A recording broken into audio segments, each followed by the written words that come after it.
This is the Coleman Sundome Dark Room 6-person tent, and my honest take is coming from real trips where I slept in it, set it up solo, took it down in the dark, and rode out both clear nights and ugly storms. In this video, I'm sticking to what mattered most to me in the field and what I wish I'd known before buying. Key features that drew me in were the dark room fabric that blocks 90% of sunlight, the classic 10 by 10 foot floor, the 6-foot center height, and the promise of quick setup. In my opinion, the headline is simple. It nails sleep-friendly darkness and easy pitching. But it's not a confident storm tent without some prep. The shape is a standard dome with 2 main poles crossing in an X, and a short third pole that props up little awnings over the door and rear window. The fabric is a darker, heavier polyester that really does black out the interior. The floor is a bathtub style. Think of the bottom wrapping up the sides so water on the ground can't just run in. Made from a thick, tarp-like material that feels tough underfoot. The mesh is generous up top, so with the fly-off, you get huge sky views and great airflow.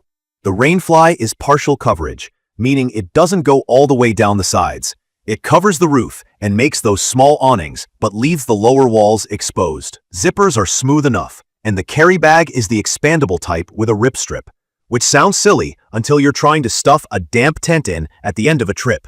The poles are fiberglass, which keeps the price down and setup simple, but isn't as strong as aluminum when wind starts kicking. From my experience, the overall footprint feels roomy for a dome.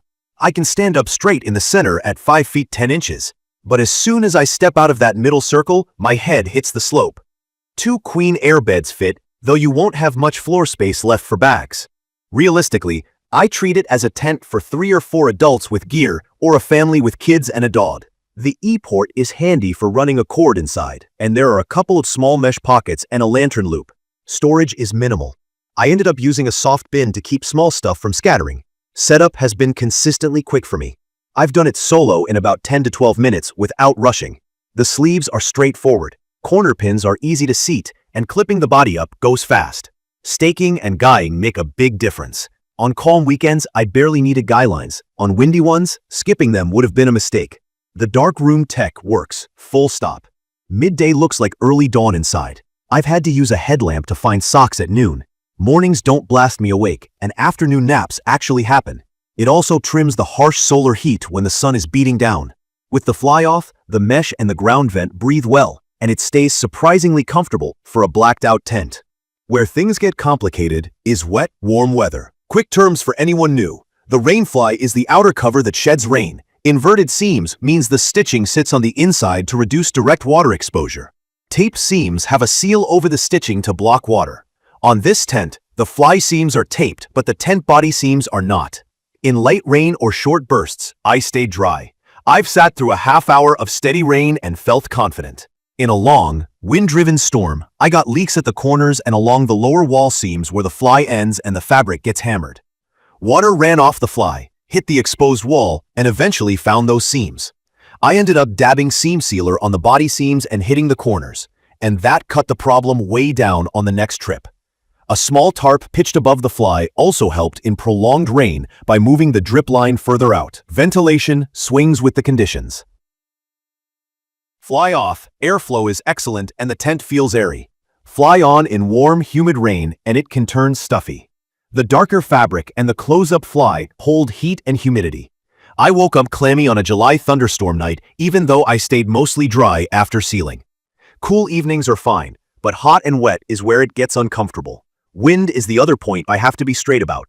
I've seen fiberglass poles handle breezes just fine, then struggle with sharp gusts. On one trip, a stiff gust around the low 20s split a pole segment. I splinted it with a repair sleeve and tape and finished the weekend, but it made me pack extra sleeves and tape every time after.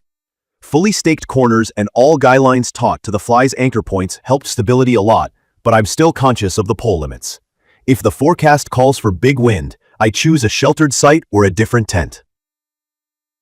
As always, keep your notes ready. From my experience, the sleep quality is the best part. The dark room fabric genuinely changes how a bright campsite feels. I don't get jolted awake at sunrise, and I can get the kids down earlier without the tent glowing like a lantern. It's also cooler under direct sun than a typical light fabric dome, which matters on open campsites with no shade. The fast setup fits my style. I pull in late. I can be pitched and eating in under 15 minutes. The 10 by 10 floor makes planning easy. I know I can fit 2 queens if I need to, or a queen plus totes and a dog bed with room to move. The floor material has taken abuse. Grit, pine needles, a stray rock under the corner, without a puncture. And the E-port is a nice little touch when I'm running a fan. For fair weather, airflow is actually lovely with the fly-off, and stargazing through the mesh is a treat.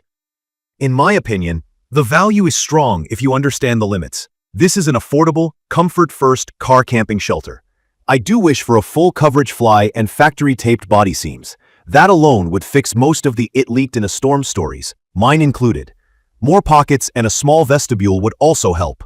I ended up keeping shoes and muddy gear in a bin just outside the door to avoid tracking grit inside. And if Coleman ever moves this design to sturdier poles, it would boost confidence for blustery nights. It's perfect for car campers who want real darkness and easy setup, families with kids who nap or go down early, and festival weekends where sleeping past sunrise is the difference between feeling human or not. From my experience, it shines in dry or lightly breezy conditions and clear, hot days. I'd recommend this for groups of 3 to 4 with gear who prioritize sleep and simplicity over stormproofing. If you often camp in windy ridges or expect long, wind-driven rain, either prep this tent with seam sealer and a smart tart pitch, or look at a model with a full coverage fly and stronger poles. In conclusion, the Coleman Sundome Dark Room 6-person tent delivers on darkness, setup speed, and roomy floor space, and it does it at a friendly price.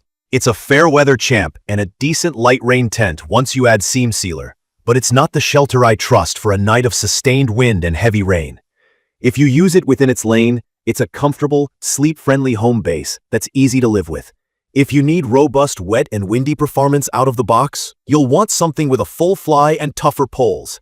Check the comments of this video for a link to see the current pricing of the Coleman Sundome Dark Room 6-person tent.